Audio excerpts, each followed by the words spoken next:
so let's get started, okay? So we have here atomic physics, okay? We have here atomic physics, and we've talked about, many types of different physics before already, like classical physics, which is Newtonian physics. Man, that was that chapter we did at the beginning of the semester with all that math, that pain in the butt chapter, right? Forces and motion and all that. I'm glad we're done with that stuff, okay? And so just so as a quick review, classical physics or Newtonian physics really dealt with very large items, what we call the macrocosm. That's a word I've just now learned, macrocosm. And so, just give me a break. I'm Asian, right? I don't know my English. Um, anyway, microcosm, right? And really, when we're talking about a microcosm, we're talking about big things like cannonballs and planets and wave motions and sound and optics and electromagnetism, right?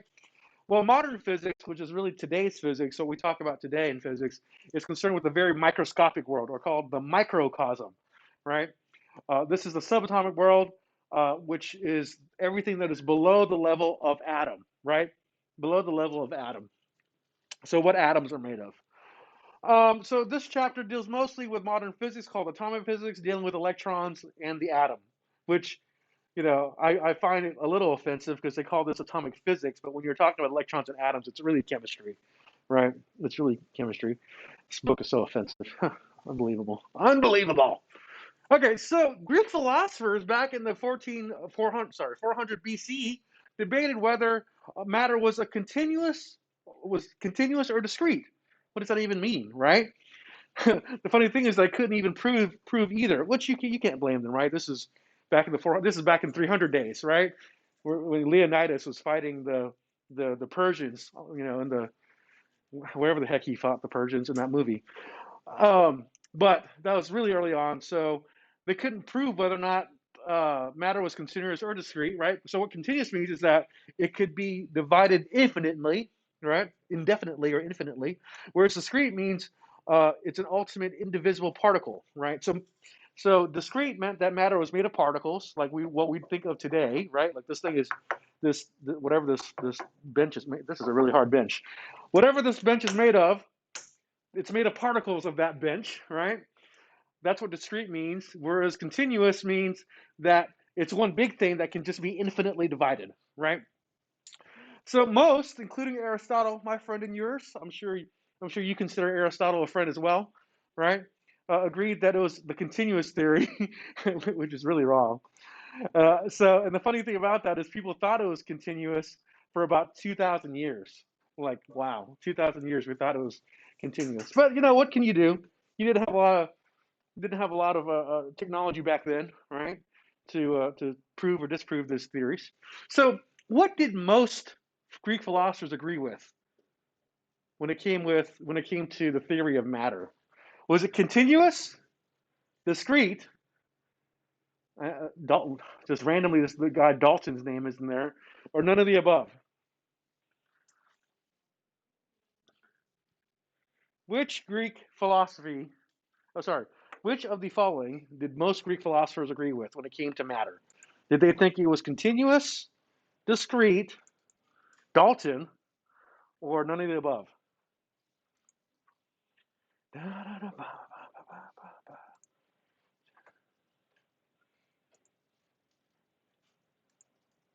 Here we are. Matter. I got 17 responses, 19 responses. I think that's plenty enough, right? And good, very good. The vast majority of you got that one correct. I'm going to assume that the one or two of you that got that one wrong got it wrong on purpose, but that's okay. That is all right. I've resigned myself to that fact already, as depressing as it may be, but that's okay.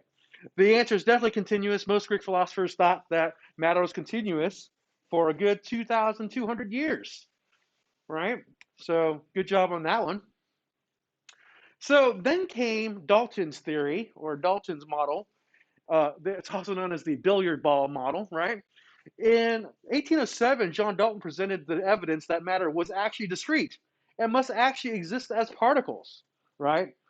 And that's what we think of as matter being today, right? In the existing as particles.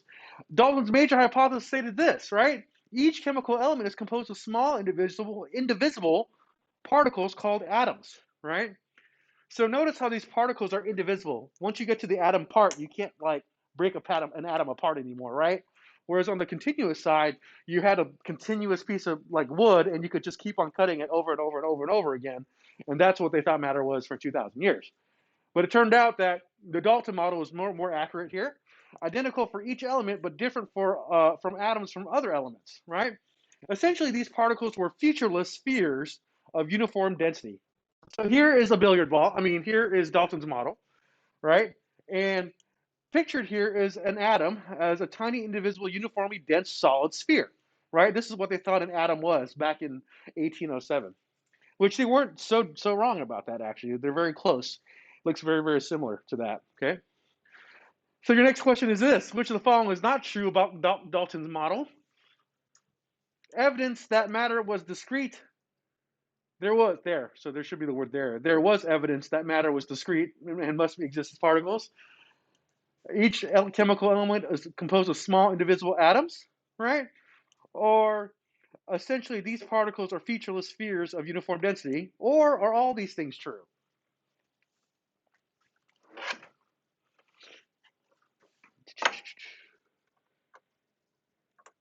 21 people in here. I'm so surprised that there's still so many of you here. I thought you'd hate me by the end of the semester because we're getting very close to the end of the semester already. And I thought you guys would hate me so much that you drop by the mid semester. But apparently you don't hate me that much, which is nice.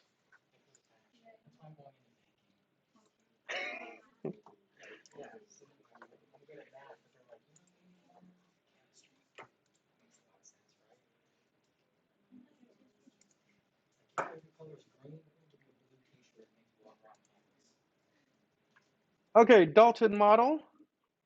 20 people have responded. Oh my gosh, this is crazy. This is absolutely crazy. And 20 people responded correctly. It is in fact D. Good job. Good. Even the people that I expected to answer wrong on purpose seems to have answered correctly on purpose this time. Maybe it's because I said I felt depressed about them not changing their answers to the correct answers. So thank you there. Thank you.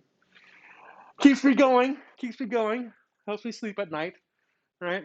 All right. So then there was this guy named Thompson, right? And he came up with this thing called the plum pudding model, which is actually very interesting because when I first read this, I had no idea what plum pudding is. Like, what the heck is plum pudding? Apparently, that's something that people eat in the North, right? And so I like to actually call it like the chocolate chip cookie model, right? Because we eat chocolate chip cookies everywhere. Why you not use that as the model instead of using plum pudding? But what this particular model described is that the first thing is that in 1903, Thomas actually discovered what we call the electron, right? And then these experiments that he did showed us that electrons actually had a weight, they had a mass, a very small mass, 9.11 times 10 to negative 31 kilograms. I mean, negative 31? That's like a 0 point and then 31 zeros before you get the 911 part, right? So super lightweight. Electrons are super lightweight. And they also have a charge of 1.6, negative 1.6 times 10 to negative 19, right? And you remember that from our electricity chapter, right? So Thomas actually figured this out using some experiments. He produced rays using several different gases in cathode ray tubes, which you know what cathode ray tubes are. Well, maybe you don't. But back in the day, when you had things like CRT monitors and TVs that weren't flat screens, they were all used cathode ray tubes. Those are all cathode ray tubes, right? Thank God we don't have those anymore because they're super heavy to move and they don't get as big in the picture. Except I get very upset these days because like people I used to think have very flawless skin, right? Because they're on these cathode ray TVs that were not flat panels. They all had like very smooth skin because it was like 320p. But now we're at 4K and you can see every single pore, every single hair, every single wrinkle on every single person's face. So, but I guess it's a good thing because then you now know that movie stars and celebrities aren't perfect either, right? It's just because they're, what we recorded them on and what we watched them on was imperfect, and um, that's why 4K has been so eye-opening, I guess you could say, right? Eye-opening. Anyway, so yeah, so cathode ray tubes are actually widely used just for making TVs, right?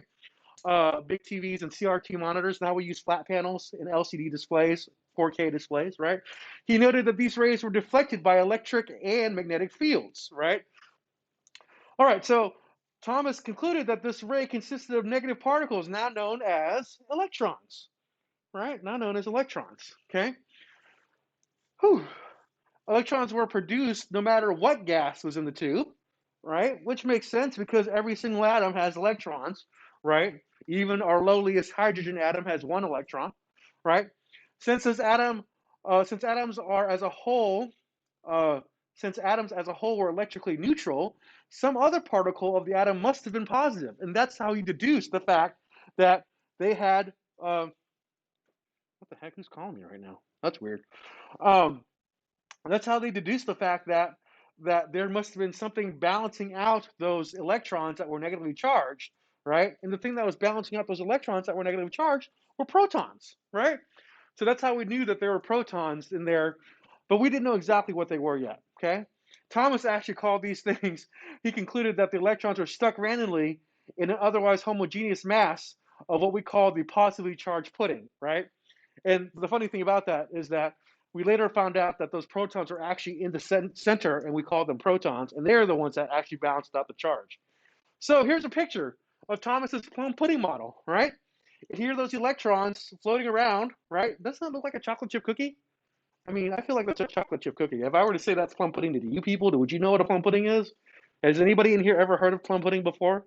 Because I have not either, right? I mean, I'm not the authority on Southern cuisine or anything like that, but I've just never heard of plum pudding. So in the chocolate chip cookie model, right, the space like dough, right, the cookie dough here, right, is going to be the part that's positive, okay, and then the chocolate chips themselves are going to be the electrons, okay, and that's the plum pudding model right there, okay. This is not true today. This is not what we think it was today, but back in Thomas's time in 1903, that's what they thought it was, right? The plum pudding model, we're going to change that to say chocolate chip cookie model, conceived at the atom as a sphere of positive charge in which a negatively charged electrons were embedded, just randomly throughout, right? And also notice too that there has to be the same number of electrons, right, as there are positive charges, and that's how you get it to balance out to be equally zero, okay? So your next question is this. Which of the following is not true of the plum pudding model or the chocolate chip cookie model? Right? Electrons have a mass of 9.11 times 10 to the negative 31 and a charge of 1.6 times 10 to the negative 19 coulombs. Electrons are stuck randomly in an otherwise homogeneous mass of positive charge. Electrons were different, different electrons were produced depending on the gas, or all the above is true.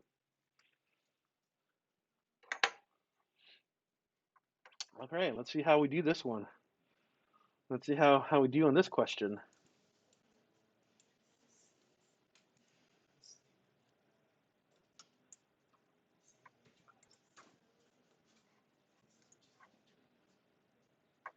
Ooh, so far, most of you are getting this right. It's like you're paying attention to me or something. It's crazy. Crazy, crazy, crazy.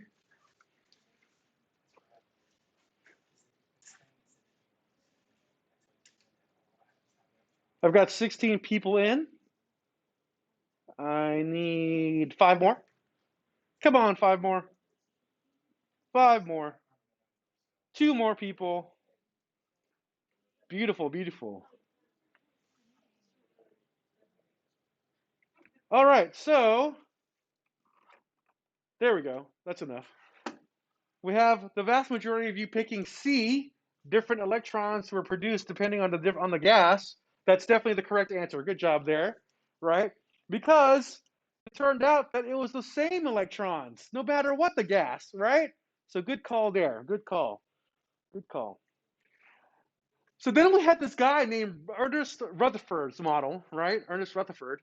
Uh, I'm ashamed to say that I didn't know this. Because I guess I was taught it at one point in my undergraduate career, but but then I forgot about it. And it's so like when someone first asked me, "What is the Rutherford model?" I'm like, "I don't know. What do you know? Let me look it up." So don't feel bad if you don't know because I didn't know it either. So I just read it, just before class today, right? But in 1911, Rutherford discovered that 99.97% of the mass of an atom was concentrated in a tiny core called the nucleus, right? Rutherford models envisioned that electrons were circulating in some way around a positively charged core, right? And that's where we get the idea that protons are actually inside of a center core, the nucleus, right? As opposed to the chocolate chip cookie model where they're spread out evenly throughout like the dough, like a chocolate chips in a cookie, right? So here's a quick picture of Rutherford's model, right? And we have protons this in the center here, right? And then electrons, and this is in 1911, electrons that are going around it, spinning around, like just flying around in circles around this little core of electrons, right?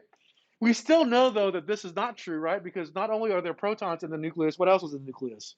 Exactly, neutrons are too. All right, so let's compare the three models real quick, right? Let's compare the three models. We had in 1807, we had Dalton's model, which looked like a pool ball, right?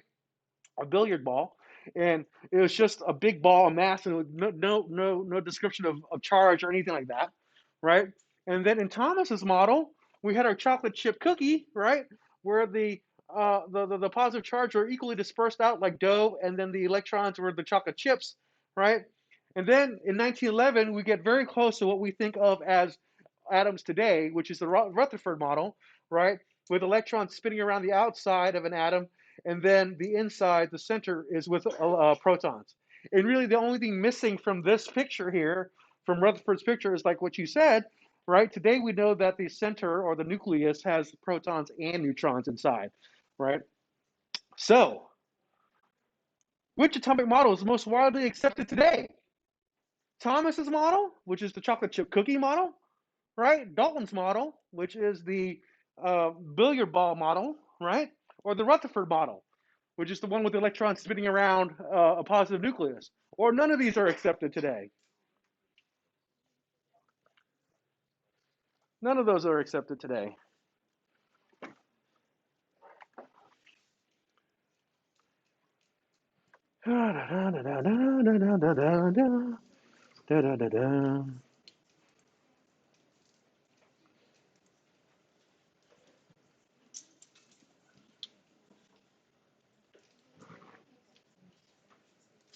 Here we go. Here we go.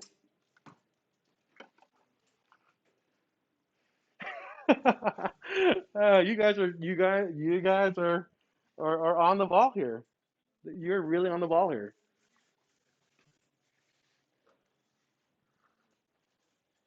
Like I'm impressed at how you've seen through this question. So, as a group, you've seen through this question. And the reason why I say that is because you picked half and half, right? Between C and D, right? So you could strictly, read what I wrote there and answer C, still get it right because technically it's right the way I asked the question. But if you think about it more, none of these are actually accepted, right? So both answers are correct. I was hoping that you would all pick one or the other, but you saw through my trick and picked both. So good job there. Yes. So because at this point in this question right here, I haven't actually showed you a picture of the actual accepted today thing. So good job. Good job. Um, so either one could be right. It's either the Rutherford model or the Rutherford model plus neutrons in the center, right? So either one could be right. Good job there. Always catching the flaws in my questions. I think it is right. That's why my tests are now just going to have pictures, no words. All right. So now we have this thing called the classical wave theory of light. Okay. And I talked about this back when we were talking about electrons. Oh, not electrons. What is it called? Electricity, right? So scientists for many centuries knew that a hot or incandescent solids emit visible light. So before we had LED bulbs, before we had halogen, not halogen, fluorescent bulbs like these up here, right? Those original light bulbs, the ones that die real easily, right? Those are called incandescent bulbs. And the reason why they're called incandescent bulbs is because of this right here. right? Because Thomas Edison, I believe it was. Again, I keep on forgetting who it is, but Thomas Edison, he was like, I'm gonna throw in as much electricity into these pieces of metal, right, and see which ones will light up and not burn out so fast, right? And so these are called incandescent solids, and that's why the light bulb itself was called an incandescent bulb, right? And so iron, may become red hot or even white hot with increasing temperature, right? And so the light that common light bulbs give off is due to an incandescence of tungsten. See, I was right. I told you guys weeks ago it was a tungsten filament. You guys didn't believe me, I don't think, or maybe you did, but it is a tungsten filament that that Edison finally figured out was the best filament for a conditional light bulb. I mean, for traditional light bulb, which is funny because it says common light bulbs, right? But I mean, can anyone even buy an incandescent bulb anymore? Like if you go to Home Depot today, the vast majority of light bulbs are either going to be the fluorescent bulbs or LED bulbs, right? So even this statement right here isn't completely true because incandescent bulbs are no longer like super common. So yeah, this increase in the emitted light frequency is expected because the temperature increases, the greater the vibrations, and the higher the frequency, the higher the radiation. So I'll show you a picture of that in a second. So here's a picture of red hot steel, right? The radiation component of the maximum intensity determines the hot solid's color, right? And so we have red hot steel here, and it's so hot that it's actually emitting light. Um, So this graph here describes what we see, right? What we see when we heat something up, right? And so the wave. This is the wavelength right here, right? And the wavelength that's visible, right? Roy G. Biv colors, right? Um, uh, uh, Violet all the way to red, right? Violet all the way to red is right around here, right? And notice that how as we get things really hot, right? The peak in the middle here, right? The peak in the middle here gets super high, right? It gets super high. And so that's why we see so much like light coming off of metals that get really hot. That's all I really want you to know about this slide, right? The fact that when we heat things up, right? When we heat things up, like metals up, they start to emit light. Okay. This is the same thing here, right? The classical wave theory says that it actually just goes infinitely up there, right? But in actuality, there's a peak, right? So you can get to this point over here and this point over here where you don't see any light at all, right? But the point of the whole thing is though the peak where you see the most light being emitted is still in the visible spectrum, right? So I don't want you to think about too much about what the numbers actually mean, but I want you to know though that the when you heat up a piece of metal, right, the more you heat it, the brighter it gets. Does that make sense? And that shows in here because as you heat things up, the visible spectrum gets higher and higher and higher, so you can see it, right? Does that make sense? Don't think about it too much. Just remember that part right there, okay? Because I don't need you to go through and do all this math stuff here. That's unnecessary. I don't care about that. So here's your next question. Which of the following is not true about classical wave theory? Scientists have known for years or centuries that very hot metals, solids, emit visible light, right? As the temperature increases, it lowers electron vibrations. I don't know about that one. I mean, just saying, right? As temperature increases, the peak of intensity shifts to a higher frequency.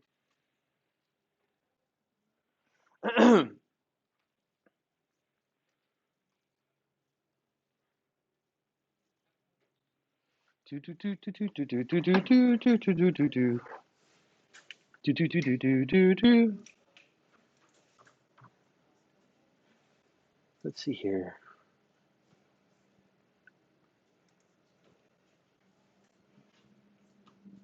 Is it me or is it warm in this room? Is it warm in this room? I feel like it's warm. Is it just because I get super excited about this stuff? So far, everybody, most people are getting that one right.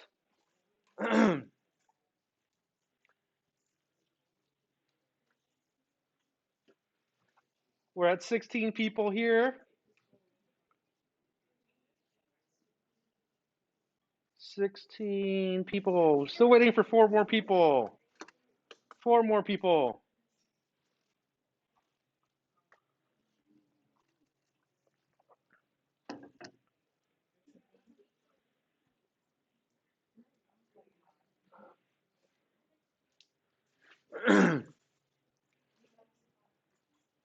I'll give you a hint for those 4 people who haven't submitted yet. I said that as temperature increases, things get higher. So,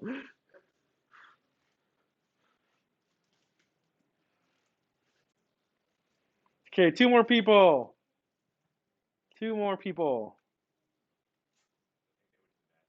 Oh, did they? Oh, my bad. Okay. Well, the vast majority of you got that one correct. The incorrect answer here, or not the incorrect, sorry, the not true statement here is B. It should actually be increasing higher vibrations, right? All right. So there's this thing called the ultraviolet catastrophe. What is that? What's the ultraviolet catastrophe? Right? It sounds very catastrophic, right? Um, since classical wave cannot explain why the relationship of I is proportional to F, don't worry about that. Don't worry about the math there. This phenomenon was coined the ultraviolet catastrophe. What does it actually mean? It means that ultraviolet, because of its relation, the relationship broke down at high frequencies, and the catastrophe is because the predicted energy intensity fell short of expectations. I don't think I want you to know that. Don't worry about that. What I do want you to know is this: we have this guy named Max Planck, right? And he's super important in figuring out the different things we're about to come up with in just a second here. So don't worry about that, because I told you not to worry about this equation, right? That's why I don't want you to worry about this stuff. Not going to go back on that, Dick Nimit. Okay, here we go. All right. So this is what I want you to know about Max Planck. Okay. In 1900, Max Planck introduced the idea of the quantum, right? The quantum, kind of like in the Marvel Cinematic Universe, the quantum mania or the quantum realm, where Scott Lang went into the quantum realm to go back in time to, and then in Endgame you did that with all the Avengers to save the world. I'm sorry, I'm spoiling the movie, aren't I? Anyway, the guy who coined the term that Ant-Man and the Wasp and the rest of the Avengers used, and Tony Stark used to go back in time in Endgame, was named Max Planck. And what it is that it's an oscillating electron that can have only discrete or specific energy amounts. Now that's opposed to saying that an electron can have an energy that can increase, right? It's not that. An electron can't have energy that just continuously increases. It has very discrete or specific amounts of energy. Okay? And I'll show you a picture of that in a second. Planck also said that the amount of energy E depends on the frequency of the wave, right? And so energy equals Planck's constant times the frequency, which is E equals HF, right? I've always wanted to have a constant named after me. You guys want to help me come up with a constant? Just some random number, and we'll call it Fong's constant, right? Or Dr. No's constant. I'm taking suggestions, by the way, for a good constant named after me. This concept by Planck took the first step towards quantum physics. Okay, so the thing I want you to know from this slide is the fact that Planck introduced the idea of the quantum realm, right? And it's the electrons can have only discrete and specific amount of energies. That first line right there is what I care about you knowing. This is the most important part. Okay, so let's talk about quantum theory and the quantum realm. Okay, Planck's hypothesis correctly accounted for the observed intensity with respect to frequency squared. Okay, therefore Planck's introduction introduced the idea of quantum, a discrete amount of energy, and these energies are like packets of energy, right? They're like little packets of energy. So similar to potential energy of a person on a staircase, they can only have specific potential energy values determined by the height of each stair. Okay, so what we're talking about here is this: the you can have where energy just keeps on increasing or decreasing just on a slope, right, up and down, right, for these little packets of energy or electrons. Okay, but that's not what Planck said. Planck said no, actually they're not going up and down this slope, right, just continuously, right. What they're doing is they're actually going up and down a staircase, and then each one of those steps of the staircase is a different energy, right. So you cannot, it's not going up and down a slope. It's actually going up and down a staircase, and each one of those staircase stairs uh, is a discrete amount of energy. And you'll see a picture of it after this question here, right? Which of the following is not true about quantum theory? Max Planck introduced it in 1900. And an oscillating electron has continuous energy. This amount of energy depends on its frequency, or all of the above is true.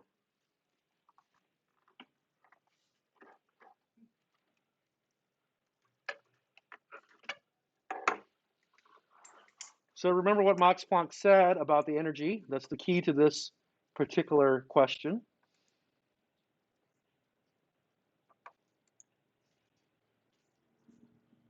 Quantum theory. Okay, so far most people are getting it right. Good, good, good, good.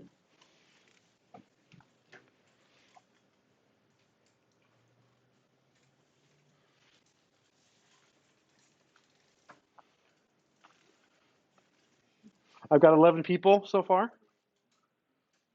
12 people so far. Those 14 people so far. 15 people.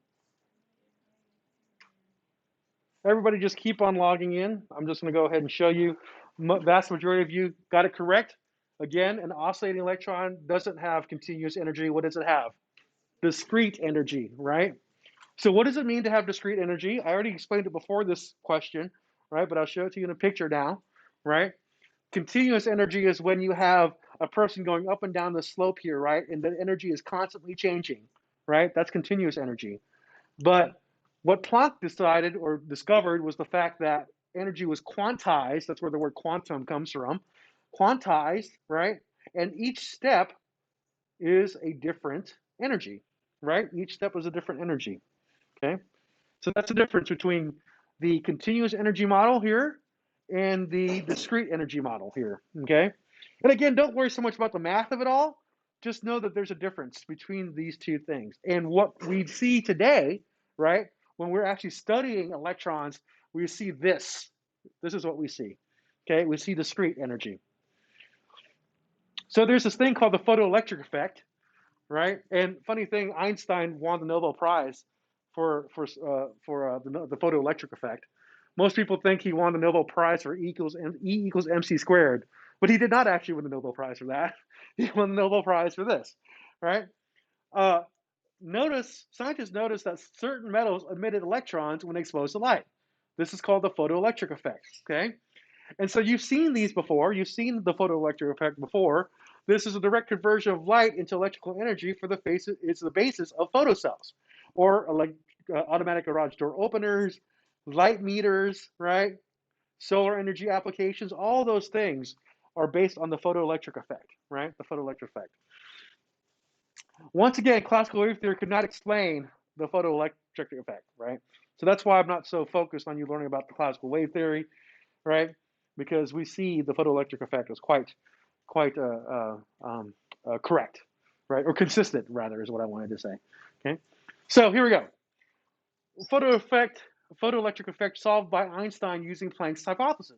In classical wave theory, it should take an appreciable amount of time to cause an electron to be emitted, right? But turns out though, electron flow is almost immediate when exposed to light, right? So with these metals, you hit it with some light, like when you use a remote control to change your TV, right? TV channel.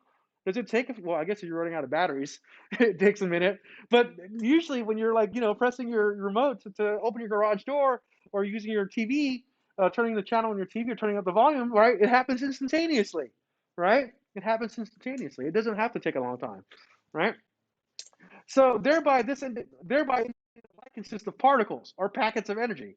And so Einstein called these little packets of energy, this light, he called it photons, He called it photons, right? And by the way, in Star Trek, right, photons is used in the term photon torpedo, right? And the reason why is because when you shoot a photon torpedo, it emits a whole bunch of light, right? This red light. Or I guess it depends on the ship. It's coming from the Enterprise. It's going to be red, right? But then don't confuse that though with protons, right? Because protons are not photons. Protons are the nucleus, right? And so that's you can tell the difference because like in Star Wars, they used proton torpedoes, not photon torpedoes, right? So think about it that way. Think about it that way. So wave model, continuous flow of energy. Quantum model, packets of energy. Okay, that's the takeaway message from this, right? The takeaway message from this is the fact that when you have classical wave model, they think it's a continuous flow of energy, which we don't really think that anymore, right? Whereas the quantum model is packets of energy, right? Packets of energy. So here is the wave nature, right, or the wave model, and you have this fire here, right? And this guy here, or is that a girl? That's a girl. This girl here has got this water hose, and she's trying to put out the fire with the water hose, and the water just keeps on coming, right? So that's a continuous, right? Whereas in quantum nature, this guy here, right, trying to put out this fire on this fireplace, right? Not fireplace, this campfire, and he's got buckets of water, right? And each bucket of water has a certain amount of water in it, right? And that's the quantum way, right? So that's how you think about it separately. Okay. You can also think about it like this too. Light is either a wave or it's packets of energy, like this. Okay. Little packets of energy, packets, packets, packets, right? So, in addition, it was shown that the higher the frequency, the greater the energy, right? So, for example, blue light has a higher frequency than red light, and therefore more energy has more energy than photons than red light. So this right here, right? I got to tell you the story now, okay? And I may have told you the story before, and it's okay though because it's going to help you remember this, right? Oh no, you know what? I may have already told you in lab, but I'll tell you again, right? So there's a song by One Republic called "Apologize," right? And in the song, the guy literally says in the song, "I loved you like a fire red, but then it turned blue," right? Indicating that maybe, right, that he didn't love her as much anymore because his fire turned blue, right? But based on quantum mechanics and the photoelectro effect, right, what's hotter, a blue fire or a red fire? A blue fire is, right? So that song has always bugged me because they say things like that is so chemically incorrect, right? And so all these generations of kids listening to One Republic, right, myself included, right, are like informed incorrectly, thinking that hot fires are actually red fires, right, and blue fires are cool fires, but it's completely wrong because blue has a higher frequency than red, right? And so blue has more energy, and so it's hotter. And the way you think about it is like this, right? When you have a campfire out there, right? When you have a campfire, the fire is red. It's burning wood, right? And you put like a steak on it, or you put like a marshmallow on it, right? And it takes a minute for those marshmallows to burn or melt. But if you turn on your gas stove, right, and try to do that with a marshmallow on the gas stove, what happens to that marshmallow? It like turns to black immediately, right? Like it totally burns immediately. So what? Because I want s'mores when I can't have a campfire, and so I try to do it on my gas stove, but that's a bad idea because it just heats things up too fast, right? And the reason why is because your gas stove has a blue flame, right? And a blue flame is much hotter. A blue flame is like 3,000 BTU, British thermal units. A red fire, 300 maybe, right? So don't get, just think of the song. Play the song. You know what? I'll play a clip of it now. Where's my phone at? No, I'm just kidding. I won't play the clip of it, but just remember, right? A blue fire is hotter than a red fire. Okay. So really, the song should have went, "I loved her like a fire blue." And now it's turning red. I don't know if it sounds as good, right? But at least it's chemically accurate, right? You'll never forget that for the rest of your life. You should tell your friends, like later on, like maybe today after class, you're going to go out, go drinking with your friends or something, right? Say, hey, did you know that One Republic is wrong, right? Did you know? Okay. Just saying, just saying. I think we should start a letter writing campaign, right? And have them amend the song. They should fix that song, right? I mean, sure, it came out in the early 2000s, but still, right? It's never too late. All right, so In the following two examples, you'll see that Max Planck's equation correctly predicts the relative energies of red and blue light. Again, red is not very energetic, blue is very energetic, right? So before we look at these examples, here is the question.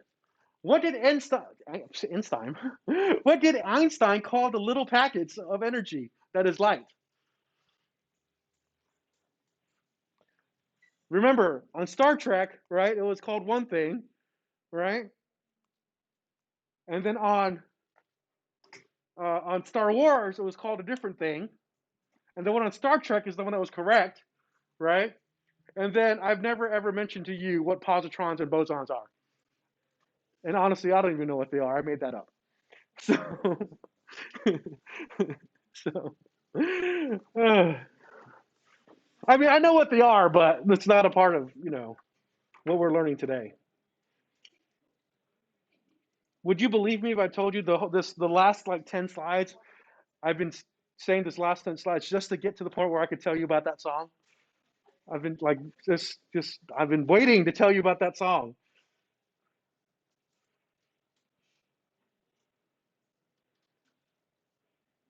Einstein. Good old Einstein.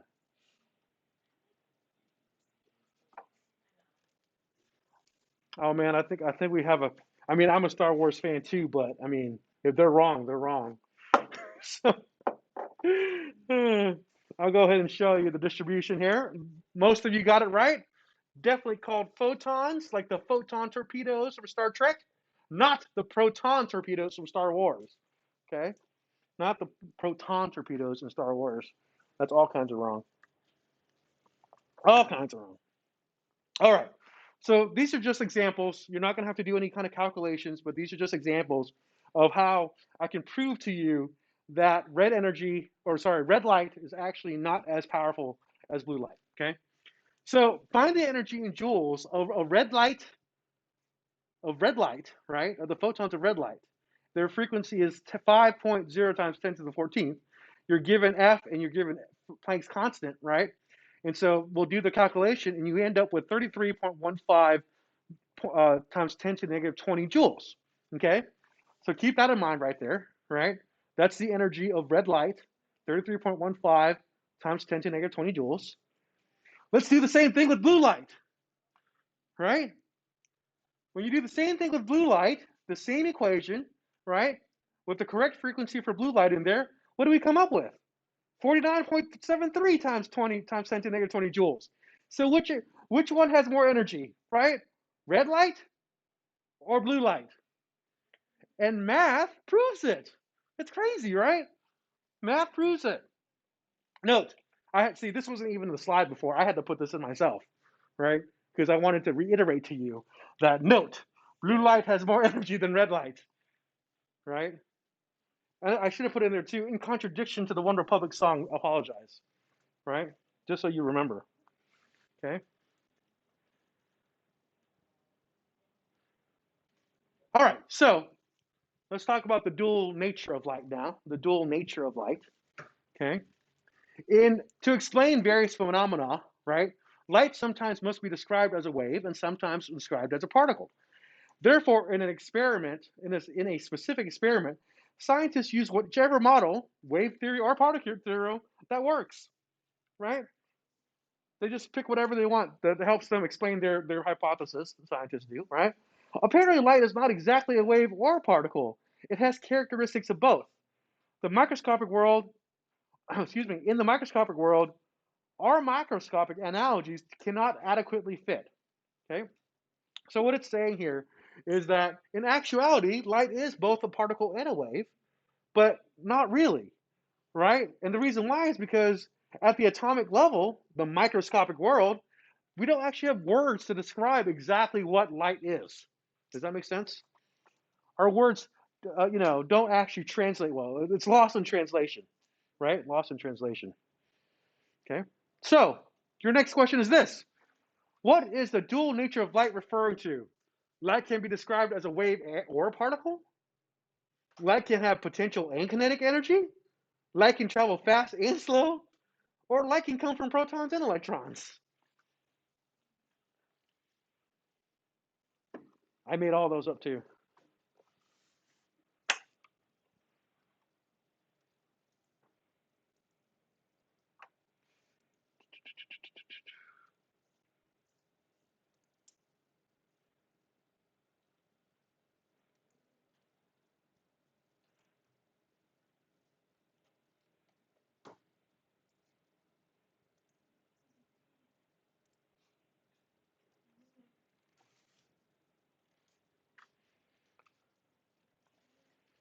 Oh man, I'm gonna have to see who did this.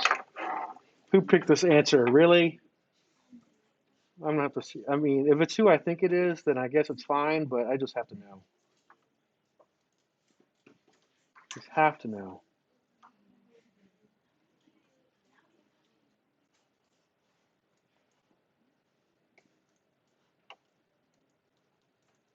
Ah, what's happening here?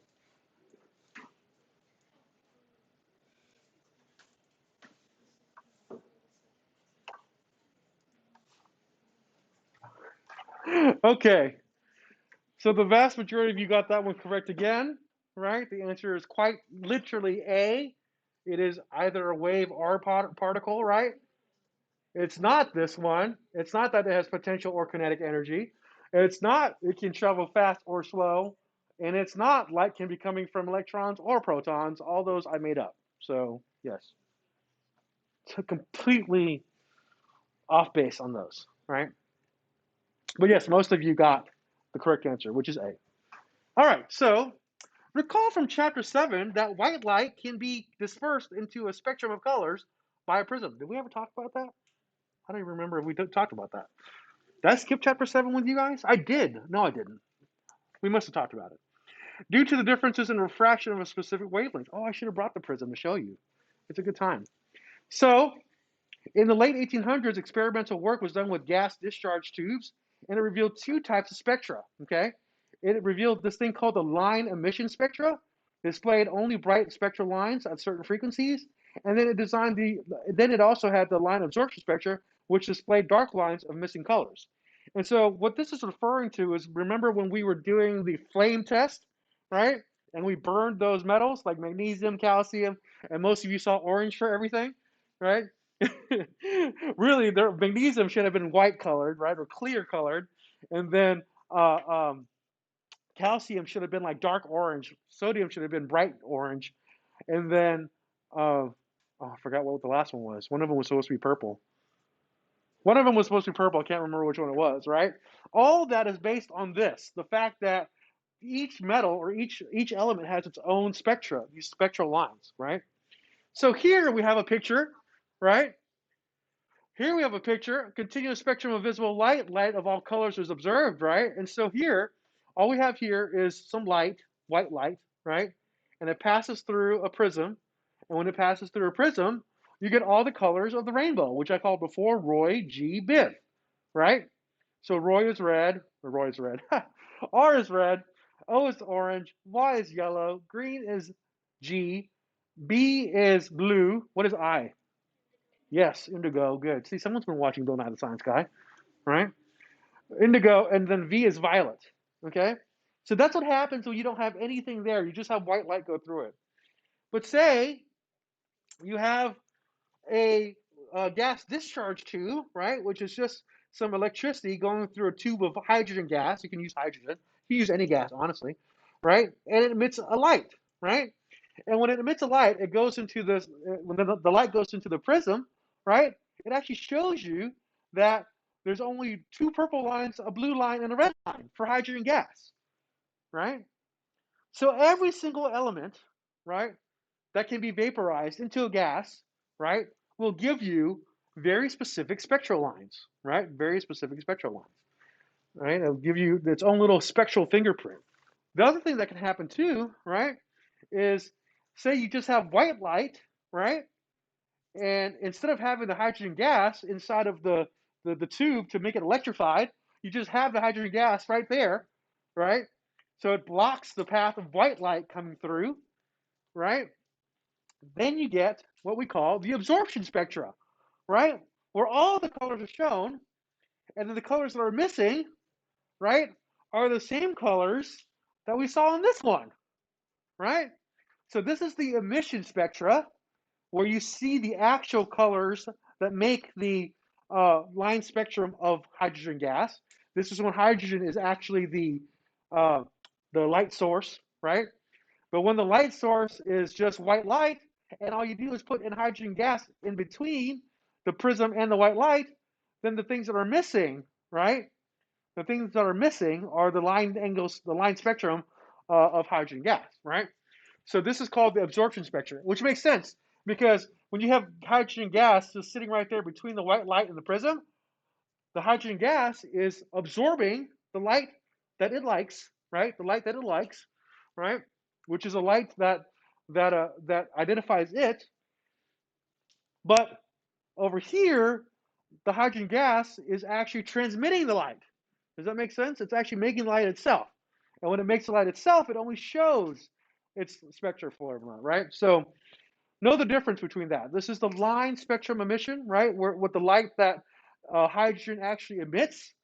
And then over here, this is the light that hydrogen absorbs. So this is called the line absorption spectrum, okay? So scientists would say it like this. If I were going to take if I were going to take the line absorption spectrum of hydrogen, I would say that hydrogen has absorption lines at 410 nanometers, 434 nanometers, 486 nanometers, and 656 nanometers, right? Oops. And so same thing is true here though, but this time I'm saying what is the line emission spectrum of hydrogen, right?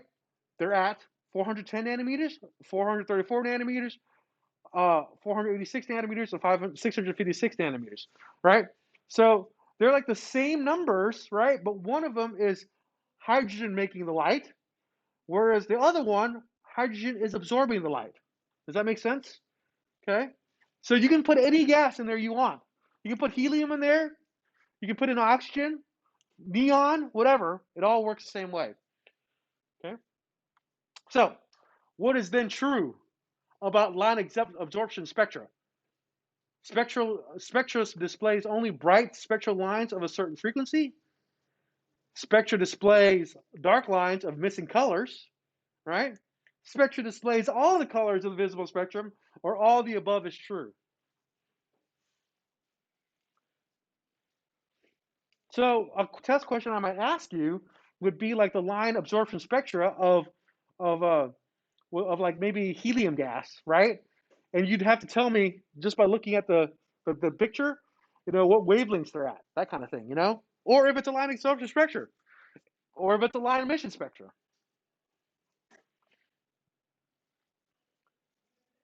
Oh, I guess I should take a look at what you guys are saying. Oh, let's see here. Let's see here.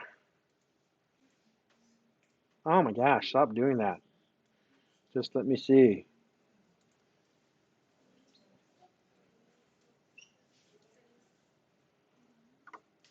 Oops, that's all right.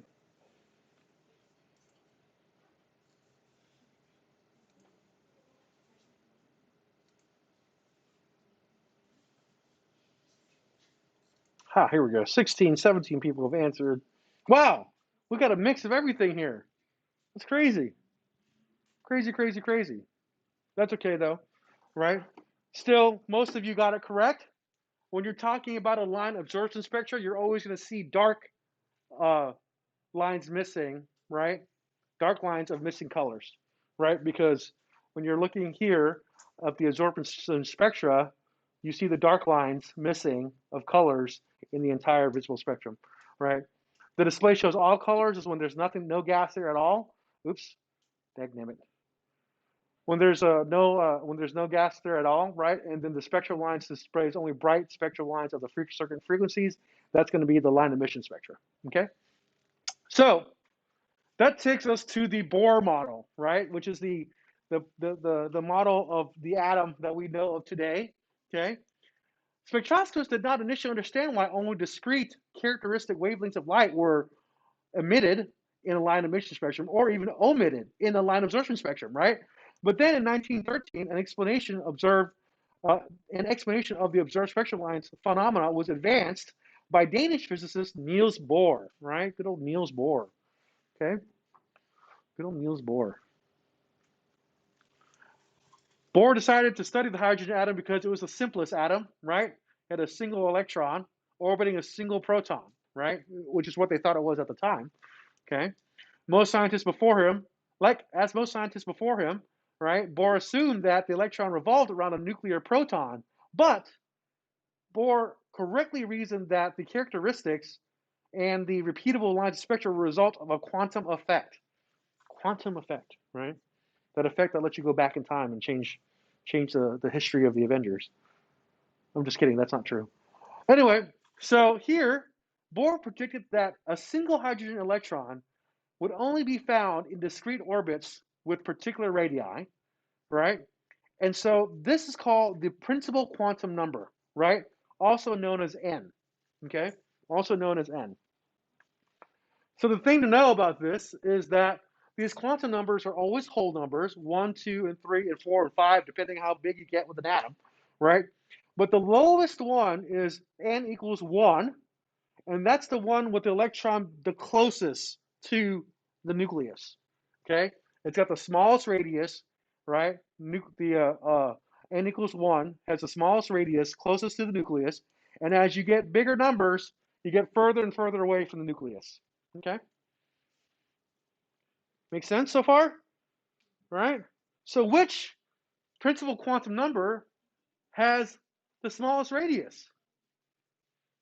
See, this is great too, because now you can go home and tell your parents you learned about quantum mechanics today. And then, if you're big fans of the Big Bang Theory or something like that, you could be like, hey, I know what they're talking about in Big Bang Theory now, right? Because they're all about, Sheldon Cooper's all about the quantum stuff, except when he failed at doing quantum mechanics and then had to go do like gravitational metrics or something, and his career just went downhill. I bet you it was Amy's fault. I think it was Amy's fault, just saying, I mean, I don't blame him. No, I do blame him because Amy Farrah Fowler was a biologist, and that's stupid. So,